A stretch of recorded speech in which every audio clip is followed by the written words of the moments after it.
They learned a lot by trying to mess with you, because what they understand now is when you pray, God moves.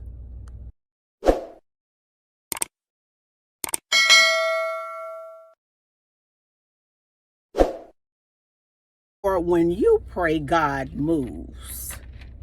You're real. God lives in your heart. Therefore, when you pray, God moves. You have tremendous power because you've had to have tremendous faith.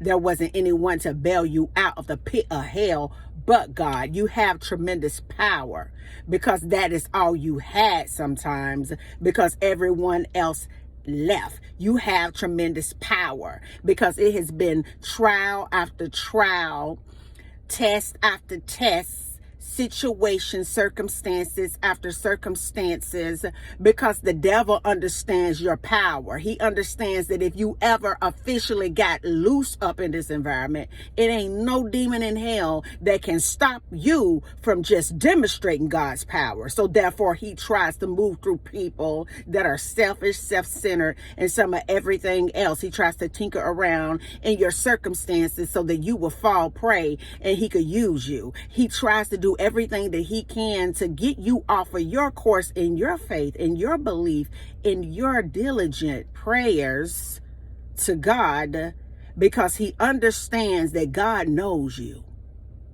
up close, very personal.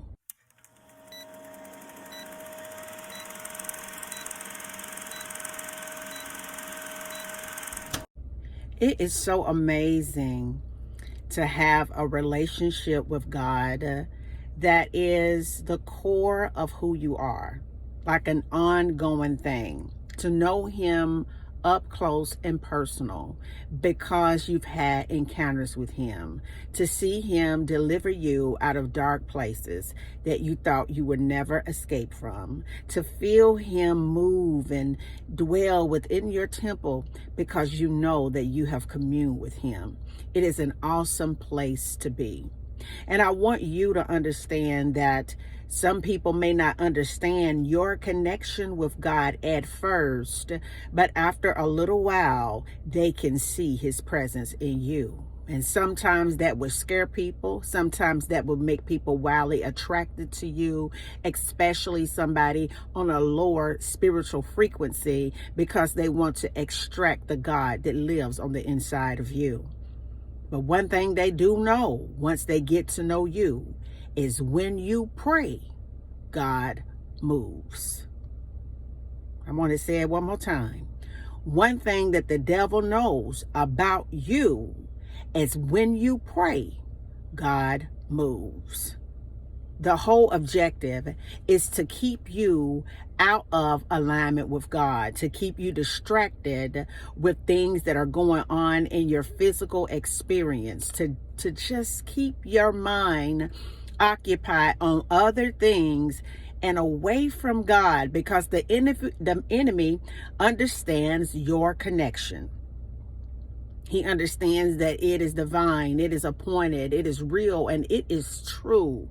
He understands that if you ever really sit down to acknowledge the living God on the inside of you, that when you open up your mouth, things will begin to change. So he demonstrates things. He puts things in front of us to distract us. He will allow people that he's using, and some of these people don't even understand that they're being used, to enter into our experiences, to really shake us to where we're not confident. We falter in our faith. We don't believe anymore, and we are just confused.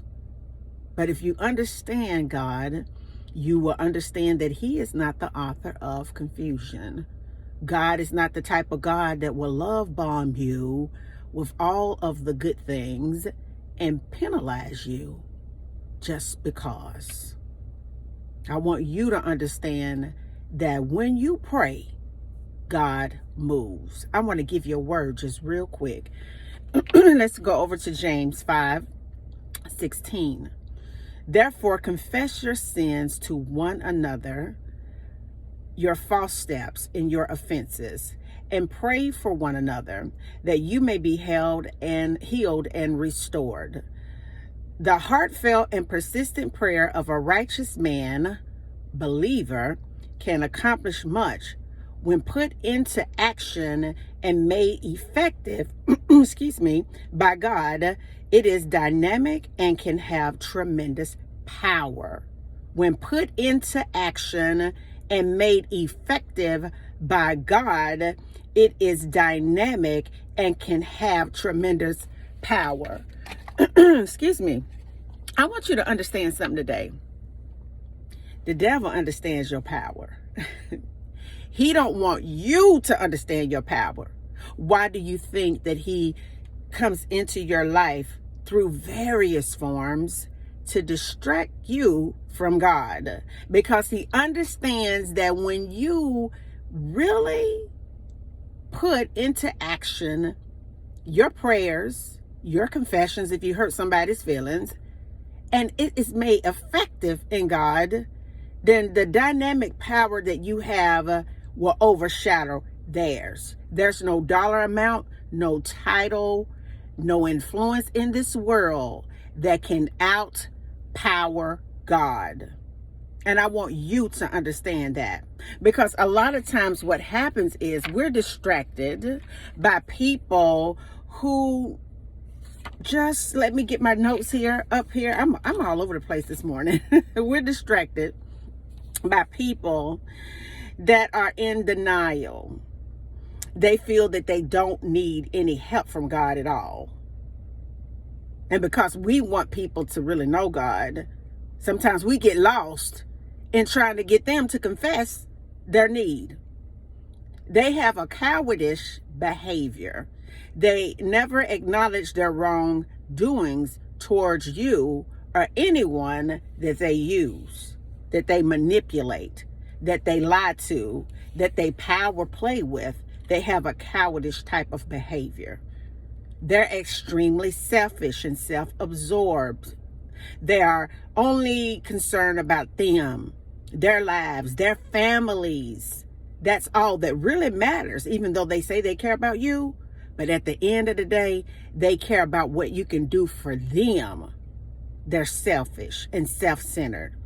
They have what you call a counterfeit spirit. They claim to know God, but their character does not align with the character of God. Therefore, they masquerade around and pretend that they're so super duper holy, because they understand that can grab your attention so that they can drain your soul.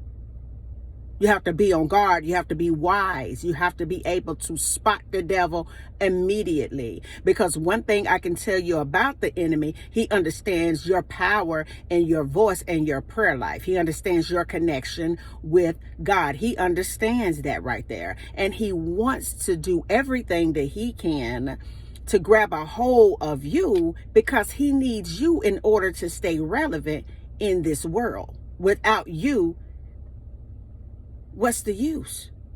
Your spiritual power that he seeks to devour. But you, on the flip side, you acknowledge your wrongdoings and you aim and you do better. You really sincerely do. When you do something wrong, sometimes it just hits you so deep, because your heart is good and you really want to please God. You take accountability and you apologize to others, and you promote healing, not only for you, but other people that you may have offended. You serve to demonstrate your faith in God, and you want to help and see other people grow genuinely. There's passion for you. You want everybody to be able to really grow in their faith, grow in their spirituality, grow in any area that's gonna make the world a better place. And number 4, you're real. And God knows your voice because he lives in your heart. Therefore, when you pray, God moves. You're real. God lives in your heart.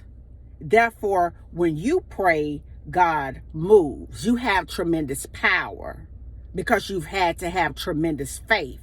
There wasn't anyone to bail you out of the pit of hell but God. You have tremendous power because that is all you had sometimes, because everyone else left. You have tremendous power because it has been trial after trial, test after test, situations, circumstances after circumstances, because the devil understands your power. He understands that if you ever officially got loose up in this environment, it ain't no demon in hell that can stop you from just demonstrating God's power. So therefore, he tries to move through people that are selfish, self-centered, and some of everything else. He tries to tinker around in your circumstances so that you will fall prey and he could use you. He tries to do everything that he can to get you off of your course in your faith, in your belief, in your diligent prayers to God, because he understands that God knows you up close, very personal. You have a real unique connection and relationship that is yours. You didn't bargain your way into it. You didn't try to sell yourself to God like you are trying to pitch a deal. You didn't have to prove anything to God to show him that your love for him is real. You just came as your broken self, the real you. You allowed God to clean you up with every trial and tribulation that was put in place to destroy you. You allowed him. You lay bare before the altar of God, in your bedroom, in your closet, in that bathtub, baby, in your mind. You laid your confessions down at his feet.